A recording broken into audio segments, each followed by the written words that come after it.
সারা দেশে আশঙ্কাজনক হারে বাড়ছে হাম ও হামজনিত রোগ। বিভিন্ন হাসপাতালে এই সংক্রমণজনিত রোগে আক্রান্ত শিশুদের কান্নার আওয়াজ আর স্বজনদের চোখে উদ্বিগ্নের ছাপ এখন ভাবাচ্ছে দেশজুড়ে অধিকাংশ বাবা মাকে। রাজশাহী মেডিকেল কলেজ হাসপাতালে হামের উপসর্গ নিয়ে ২৪ ঘণ্টায় ৩ শিশুর মৃত্যু হয়েছে। এ পর্যন্ত হামের উপসর্গ নিয়ে মারা গেছে ৩৮ জন। হাসপাতালটিতে আইসিইউ বেড বাড়ানো হচ্ছে বলে জানান জেলা পরিষদের প্রশাসক।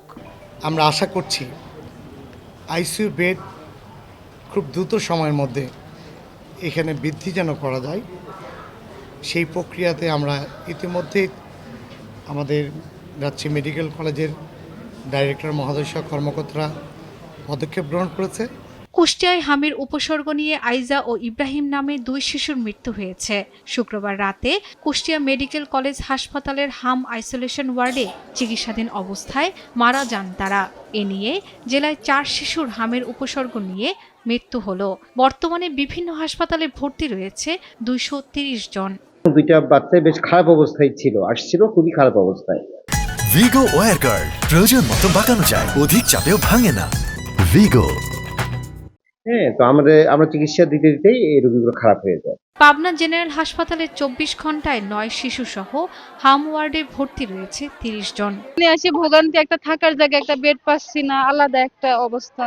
10টায় আসে, 8টায় আসে, নাই সময় গতিক নাই, নাচকে ডাইয়া না লাগে, কোনো নাই, সিট নাই। চাঁপাইনবাবগঞ্জে হামের উপসর্গ নিয়ে নতুন করে হাসপাতালে ভর্তি হয়েছে ১৬ জন। এ পর্যন্ত এ জেলায় ৭ শিশুর মৃত্যু হয়েছে।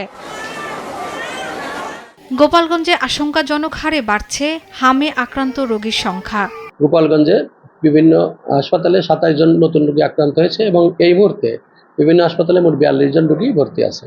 হামের লক্ষণ নিয়ে ব্রাহ্মণবাড়িয়া হাসপাতালে ভর্তি হয়েছে ৪৯ জন।